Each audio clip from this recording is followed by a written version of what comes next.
Good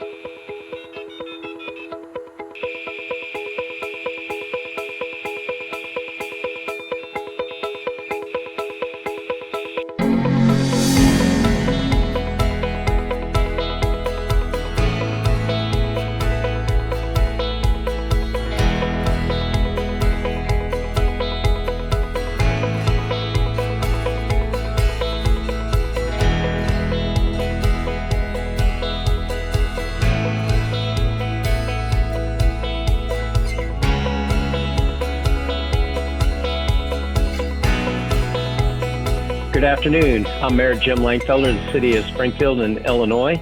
Welcome to our Facebook Live today, which is actually on St. Patrick's Day. We appreciate you joining us. And today we do have a very exciting special guest in State Treasurer Michael Frerichs. And we'll introduce him in a second, but a couple items. One is if you want to ask questions, you can do so through the Facebook Live feed. Or you can always, even if it's not today or at a later point in time, you have a question, you can always send it to City of Springfield at feedback@springfield.il.us. And these engagements of Facebook Live started with the pandemic. Hard to believe we're finally a year through it. It seems like 10 years, and things have changed dramatically, and they'll continue to change, especially whether you're in a business or like us in government. We're looking at how do we better serve the public and how do we change post-pandemically, because we're working remotely, or some individuals are. How do you use technology to provide those efficient services? And the most challenging part, how do we continue to keep engaged with our public that we serve? And this is one way we can do that through this Facebook Live engagement. So we appreciate you joining us. A couple real quick items. One is exciting news this week on a number of items associated with the pandemic and coming out of it. With regards to the vaccine, previously there was the Pfizer vaccine being offered, and then the Moderna, and recently Johnson & Johnson had a vaccine, and locally Walgreens had partnered with the city of Springfield and other entities. They actually had it at Salvation Army Community Center, which the city of Springfield was an integral part in making that happen. And they provided, I think it was around 1,000 vaccines to individuals that might not otherwise get those. And it's one shot and you're done. So if you're afraid of getting a vaccine or a shot, I encourage you to get the Johnson & Johnson one. And what Walgreens was trying to do is show how efficiently they can do it, because I believe with the federal government, they're going to come with, I think it was like 100 million doses of vaccine. So they want to show that they could do it efficiently. We also, through our public health department of the Sangamon County Public Health, they're partnered with the state of Illinois with the Fairgrounds Initiative, with the clinic there through the Illinois National Guard. And we really appreciate them doing vaccinations there. But in doubt, you should always just contact your health provider and find out the best way for you to get vaccinated. The other item is the American Rescue Plan that will be coming, $1.9 trillion awarded through the federal government. We really appreciate Senator Durbin and Senator Duckworth for their leadership in getting that through the state Senate by one vote. And so every vote does count. What that means is billions of dollars for Illinois of relief, and the city of Springfield will get a direct relief associated with the American Rescue Plan. What that amount is, we have not confirmed it as of yet. We're waiting for the actual note in hand, so to speak. So we're definite with those dollars, but those important resources will help us post-pandemically. And then the last thing is we announced this week our partnership with the School District 186, but through Harvard, our initiative with Harvard, they selected our project where we would create a dashboard for School District 186 that would show what the infection rate is with our students and teachers, and effectively communicate that with the public using the dashboard. And you can view that on the school district's website, Springfield 186 website. But we welcome State Treasurer Michael Frerichs. I really appreciate you taking the time, and it's appropriate, especially with the announcement of the American Rescue Plan for the federal government, and it will help immensely with the state of Illinois. And you, as the state treasurer, of course, you're the kind of the state banker, so to speak. So I'm sure you're happy to receive that welcome news, and you announced welcome news yourself. But if you could start with a little introduction that you would like to share with us, but as importantly, during the pandemic, how things have changed, being the treasurer, offering services to the public, and how challenging that's been, and how you're moving forward. Well, that's a lot to unpack, Mayor. But first off, happy St. Patrick's Day to you, a day when even Langfelders and Frerichs can be Irish. That's right. and although I call you Mayor, I've known you since you had a different title. And I don't know how many of your listeners remember this, but you also once had that great title of treasurer as well. Right. Yeah, I always cherish that. And you've done a great job as state treasurer with regards to moving things in the right direction. But who would have known that a pandemic would have hit where things shut down and they impact the financial health of all of us, especially in government? Well, you're right. We did not know this. We didn't plan for it, but we had a little bit of an inkling something was going to happen. And we took some steps, and our office has been going well. For your listeners who don't really know what the state treasurer does, I'm the state's chief investment and banking officer. We invest the state's money.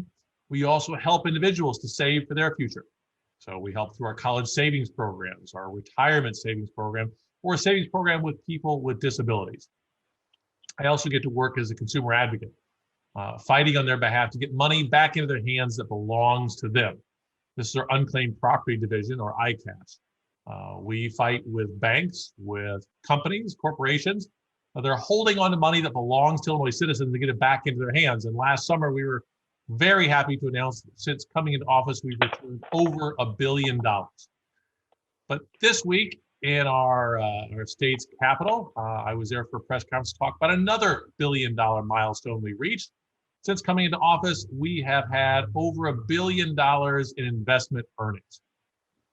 Now, I'm very excited about that because, we all know the state has some financial problems, and I can't solve those. I'm not in charge of the budget. I don't have a role there. But just because you can't solve all the state's problems doesn't mean you can't play a role in solving some of them or lessening them. We know that every dollar we can raise in interest or earnings is a dollar that doesn't have to be raised in taxes, or a dollar in cuts that don't have to be made to important programs like our schools and our universities and our roads and bridges. So we were very excited about that. But as you said, this last year has been a difficult one. We were on quite a roll. We came into office in my second full year in office, second full fiscal year in office. We doubled the investment earnings from the first year. We increased investment earnings from my predecessor the first year. The second, we doubled it. Next year, we doubled it again.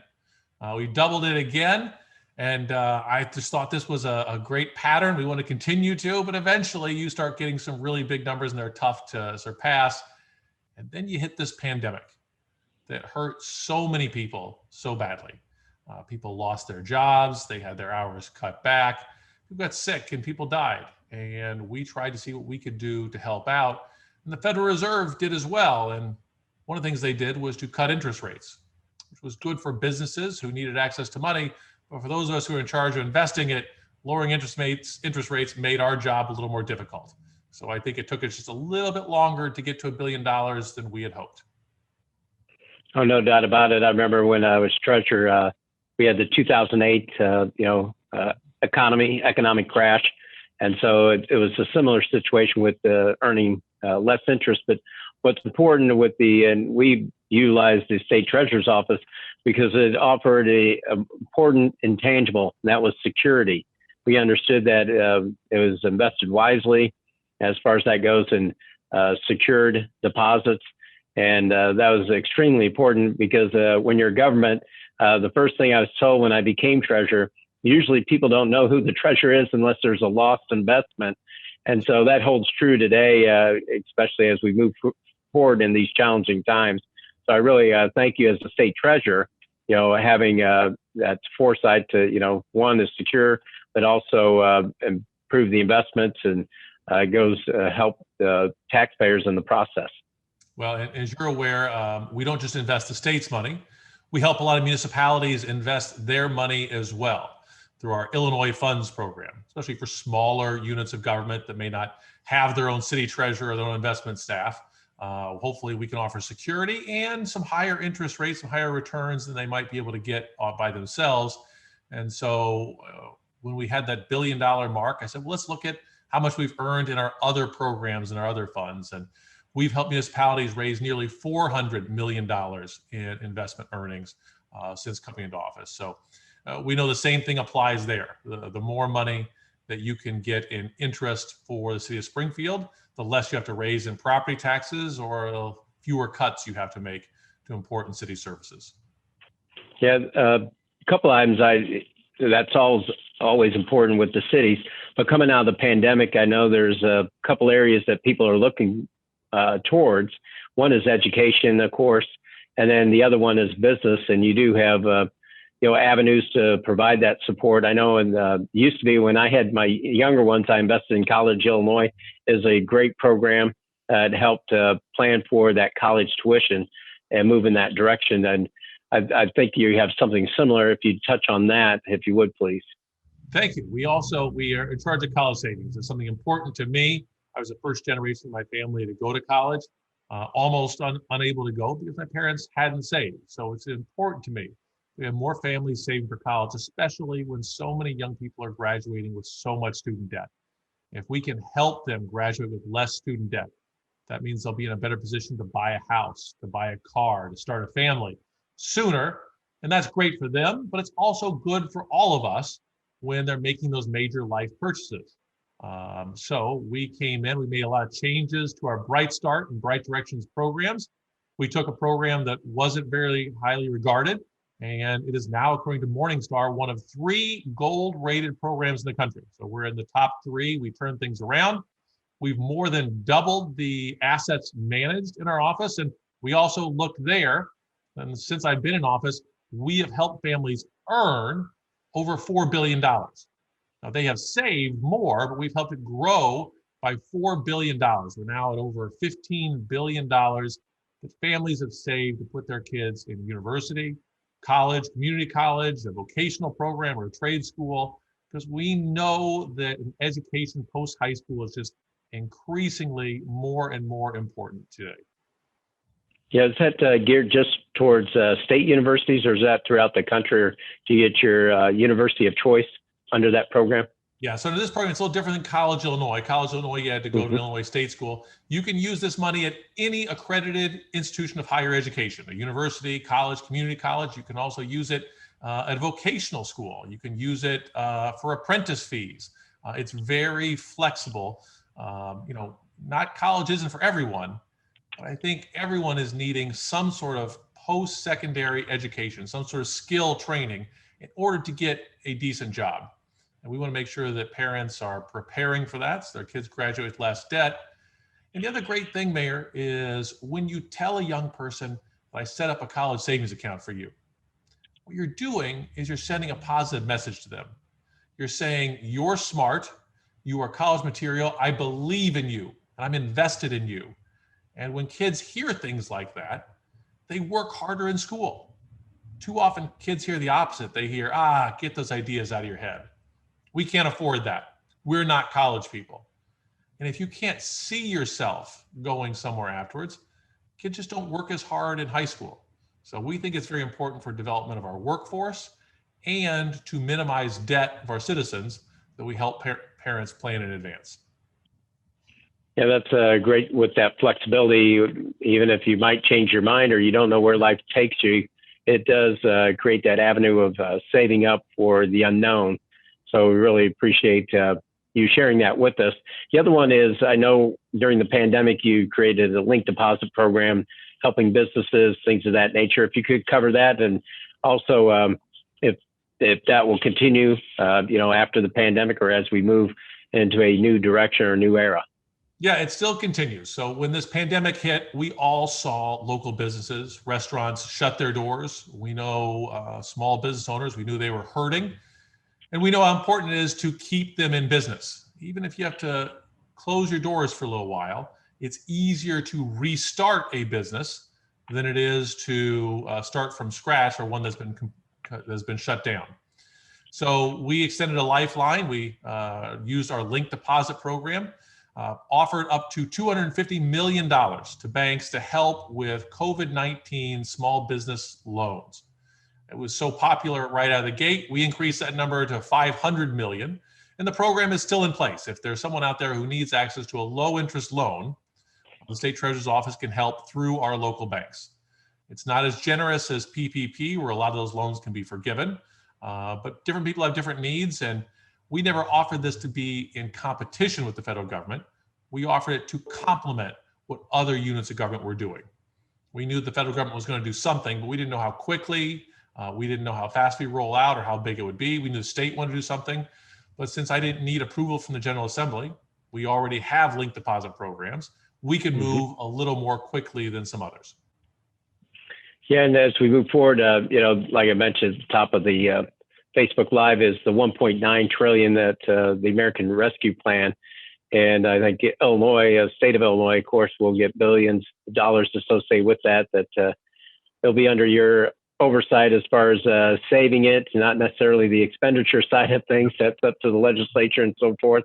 But on that, will you be able to use those dollars at some capacity level for link deposits, or maybe take a look at how you can best leverage that to support families and businesses as we move forward? Exactly. I know a lot of this money is already going to be spoken for. Hopefully it will go to pay down our backlog of bills so our vendors can get paid sooner. That also reduces interest the state of Illinois is paying. But we know it's not going to all go out immediately. And so we look forward to investing that money, growing it while it's sitting in accounts. So our hope is whatever amount eventually comes to the state of Illinois, we help leverage that into even more. And then, well, we appreciate that. There's more to come, I'm sure. And what's your website, or what's the best way for individuals to learn more about these programs or what might be coming forward through the State Treasurer's Office? Yeah, these and any programs that run through the State Treasurer's Office, you can find information on at illinoistreasurer.gov. That's one word, illinoistreasurer.gov. You can find information on these programs, or if you want to check and see if we have money that belongs to you, our unclaimed property or iCash is on there. It's a really simple way, simple database. Put your name in there, see if we have something that belongs to you. I would say that if we get that money into your constituents' pockets and wallets, and they're able to spend it in Springfield restaurants and Springfield businesses, it does a lot more good for the economy than it does sitting in a vault in my office. Yeah, we appreciate that. And one of the exciting events you have is hopefully we'll be able to do it this year is out at the fairgrounds with the unclaimed properties. And you take some items that had not been claimed through, of course, a long period of time and auction those off. And so can you explain that real quick, what that entails and how you reach that point, or and then your thoughts on the fair? Do you think, I get asked that occasionally, do you think you'll have the fair? And if so, what's that going to look like? Well, right now we're planning on it. We've been told from the governor's staff that the plan is to have the state fair. This is great news. I missed it very much last year. At state fair, we always have our unclaimed property auction. This is something started by Judy Bartopinka. It stopped for a while and we brought it back. So we're in charge of unclaimed property, and some of this is actual physical property. So if someone leaves something in a safe deposit box and passes away or forgets about it, the bank doesn't get to keep that property. They turn it over to us. But we have limits to how much space we have. So if after 10 years we can't track down the owners, we auction off those items. Now, we'll hold on to the value of the auction of the item forever. If we have money that belongs to you, you can claim it. Your children, your grandchildren can claim it years down the road, but we can't actually store the physical stuff. So we'll auction it off, record the price, and 20 years down the road, if Jim, if your grandchildren really wanted those baseball cards you had left in a safe deposit box, they can't get those cards, but they can get the value of the money that we sold for at auction. Yeah, that's great, and hopefully we'll be able to enjoy that at the fair. I think we will.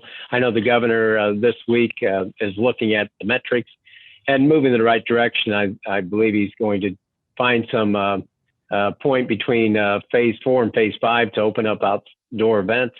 Hopefully the convention space, because that's important to us here in Springfield, where you could hopefully have 100 or 150 gathering. If you continue with the social distancing or wearing your mask, there should be a way that we can work through it and hopefully be able to have the safe fair to that level. But one important aspect that you had alluded to it with the vaults and things of that nature, the exciting thing that has happened, and it's kind of been interrupted by the pandemic, but you keep moving forward because government has to operate, is with regards to the purchase of the old Marine Bank building downtown. That Lincoln has a history there.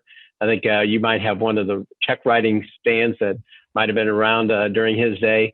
But if you could give an overview of the importance of that project and the status of it, we'd appreciate it. Yeah, we're very excited about our new home for the Treasurer's Office, the old Marine Bank building. Our plans have been disrupted by this pandemic. We had wanted to have everyone back in the building by now, but we're trying to be safe, and there are employees going in, but not all of them. We're still working from home so that people can have proper social distance and we don't contribute to the spread of the disease.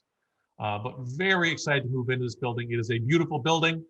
We've made some renovations to bring it up to code with the American with Disabilities Act to improve some of the energy efficiency there.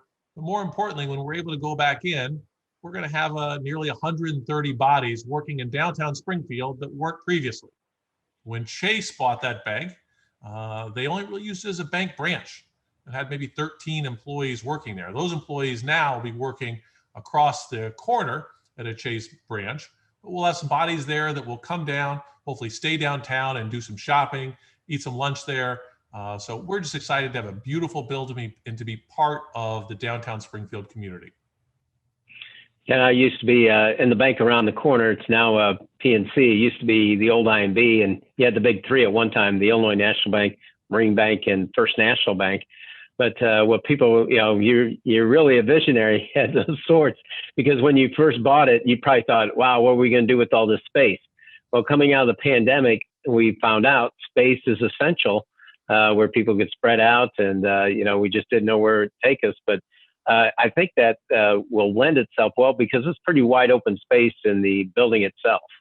Yeah, it's a great building, a great history. I love the fact that it was Abraham Lincoln's bank.